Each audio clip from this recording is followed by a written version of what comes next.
আসাম পুলিচৰ ৰিজাল্ট কেতিয়া দিব। দ্বিতীয় কুৱেশ্যনটো হৈছে যে ভাইভাত ফিজিকেল মাৰ্কটো এড কৰা হ'ব নে নহ'ব, ইয়াৰ বিষয়ে মই ডিটেইলছ আজি বুজাম এই ভিডিঅ'টোৰ জৰিয়তে। আৰু ইয়াৰ পিছত আপোনালোকে এই দ্বিতীয় ভিডিঅ' আপোনাৰ চাবলৈ কোনো প্ৰয়োজনীয়তা নহ'ব। নমস্কাৰ প্ৰিয় বন্ধু বান্ধৱীসকল, মই শংকৰ আৰু মোৰ অন্য এটা ভিডিঅ'লৈ আপোনালোকে স্বাগতম জনাইছোঁ।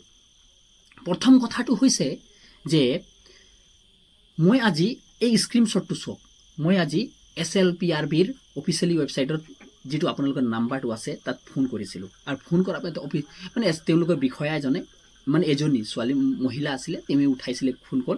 আৰু তেওঁৰ লগত মই কথা পাতোঁতে তেওঁক সুধিছিলোঁ যিটো আপোনালোকে ভাইবা হ'ব তাত ফিজিকেলৰ মাৰ্কটো এড কৰিব নাই, অকল ৰিটেনৰ মাৰ্ক এড কৰিব। তেওঁ কৈছিলে যে ফিজিকেল উইথ ৰিটেন মানে এই দুটাই, ফিজিকেল আৰু ৰিটেনৰ মাৰ্ক দুটাই কি কৰিবা এড কৰি কিনি আপোনালোকৰ মানে ভাইবালৈ পঠিওৱা হ'ব। বহুত গুড নিউজ বুলি ক'ব পৰা যায়, গুড আপডেট বুলি ক'ব পৰা যায়। একদম সত্য কথা হয়, একদম 200% চিয়ৰিটি হয়, একেবাৰে কোনো আপোনালোকৰ মনত এইটো আপোনাৰ সন্দেহযোগ্য নহয়। ডাইৰেক্ট আপোনালোকে গম পাই যাওক আপোনাৰ যিটো যাৰ মানে পৰীক্ষা বেয়া হৈছিলে, ৰিটেনত কম নাম্বাৰ পাইছিলে, যিবিলাক ল'ৰা ছোৱালী কম নম্বৰ পায় তেওঁলোকৰ কাৰণে বহুত ভাল হ'ব যে ফিজিকেলৰ মাৰ্কটো প্লাছ কৰি দিব। এই ফিজিকেল আৰু ৰিটেন যেতিয়া প্লাছ হ'ব অট'মেটিক মাৰ্কটো এটা বাঢ়ি যাব।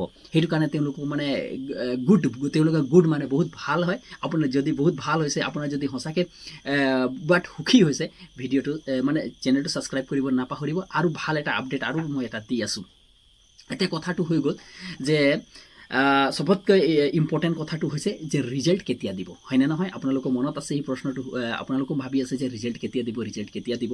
চবত আপোনালোকে য'তে মেছেজ চাই ৰিজাল্ট কেতিয়া দিব সেই কথাটোৰ ওপৰতো বিষয়ে মই অলপ তথ্য কথা পাতিলোঁ। সেই কথাত মই এটা ইনফৰ্মেশ্যন পাইছোঁ, যিটো হৈছে যে পঞ্চায়ত ইলেকশ্যনৰ পিছত তেওঁলোকে দি দিম বুলি কৈছে। অ'কে, পঞ্চায়ত ইলেকশ্যনৰ পিছত মানে আপোনালোকে গম পাইছে পঞ্চায়ত ইলেকশ্যন আমাৰ এই উজনিত 2 তাৰিখে আছে, নামনিৰ বিষয়ে আপোনালোকে জানি। সেইকাৰণে পঞ্চায়ত ইলেকশ্যন শেষ হৈ যাব দিয়ক, বেছি দিন নাই। পঞ্চায়ত ইলেকশ্যন কেইদিনমানৰ পিছত আপোনালোকৰ পঞ্চায়ত ইলেকশ্যন আছে। সেইকাৰণে যিবিলাক ল'ৰাৰ অলপ নাম্বাৰ বেছি পাইছে, অলপ সৰহকৈ পাইছে বা কমো পাইছে আপোনালোকে, তেনেহ'লে ভাইবাৰ কাৰণে প্ৰস্তুতি কৰিবলৈ আৰম্ভণি কৰক।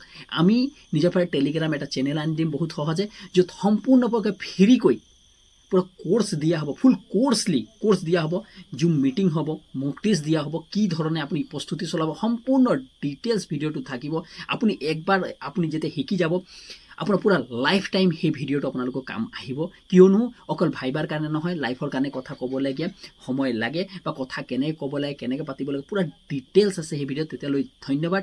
ভিডিঅ'টো ভাল লাগিলে যদি চেনেলটো ছাবস্ক্ৰাইব কৰিবলৈ নাপাহৰিব আৰু অন্য কৰিবলৈ শ্বেয়াৰ কৰিব নাপাহৰিব। তেতিয়ালৈ ধন্যবাদ। জয় আই অসম।